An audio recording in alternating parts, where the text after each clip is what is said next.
5, 4, 3, 2, 1, 0. All engine running. Liftoff. We have a liftoff. This is About Space, America's return to space, with news and information on our U.S. space program. Is your host of About Space, David Denault. Welcome, and thanks for joining me today.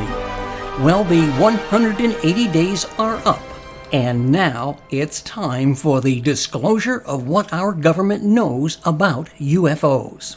Well, in his role as the Director of National Intelligence, he has seen the most sensitive information gathered on UFOs other than the President. And in an interview with Fox News, John Radcliffe says, yes, there's significant data that has been collected on UFOs. We'll have that story next on About Space Today. This is your host of About Space, inviting you to join our Spring Come and See special at the Best Western on Cocoa Beach on any Thursday, Friday, and Saturday nights. You stay for 3 nights but only pay for 2. And included are 2 tickets to the Kennedy Space Center and 2 tickets to the live worldwide broadcast of About Space Today.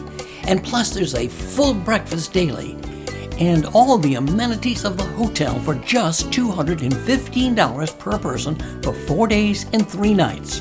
That's $215 for 4 days and 3 nights at an oceanfront resort. For reservations or information, email ddcruise@andtours.com or call 877-747-8631.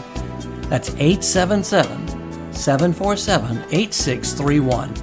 And come on down to see the Space Coast. A report of what we know about UFOs is scheduled to be given to Congress today. John Radcliffe, the former Director of National Intelligence, says they have collected more evidence that will probably not be revealed.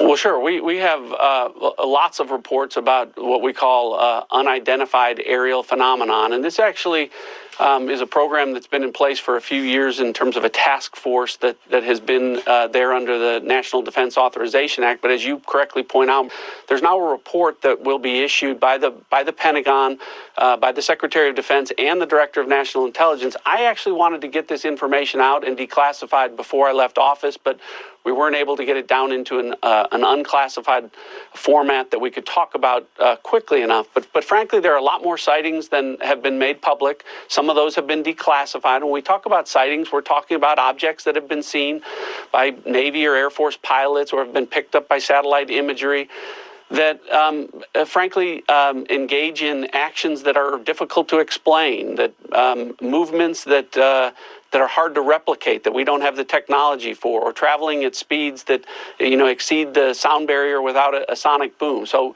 in short, things that we are observing that are difficult to explain. And so, there's actually quite a few of those, and I think that information is being gathered and will be put out in a way that the American people can see. We always, when we see these things, we always look for a plausible explanation. Weather can cause disturbances, visual disturbances. Sometimes we wonder whether or not our adversaries have technologies that are a little bit further down the road than we thought or that we realized. But there are instances where we don't have good explanations for some of the things that we've seen. And, when that information becomes declassified, I'll be able to talk a little bit more about that. And have there been similar reports of sightings in other countries? Actually, all over the world. There have been sightings all over the world. And when we talk about sightings, the other thing I will tell you is it's not just a pilot or just a satellite or some intelligence collection. Usually we have multiple sensors that are picking up these things. And so, again, some of this are just they're unexplained phenomenon.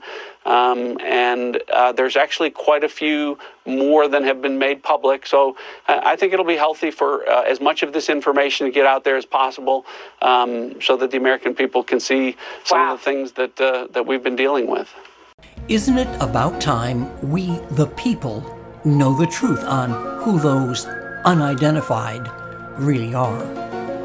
This Friday morning at 10 a.m. Eastern Time, join me for a 30-minute About Space Today special, What Did We Learn? On our YouTube channel. Go to our Facebook page, aboutspace.today, for the link and follow us. It's this Friday at 10 a.m. What Did We Learn on our YouTube channel, plus an attachment you don't want to miss. And our Tuesday shout-out goes to Spain with its many listeners who enjoy our weekly programs, and to all of our friends and listeners around the globe and here in the U.S., thank you for listening. I'm David Denault, and this has been About Space Today.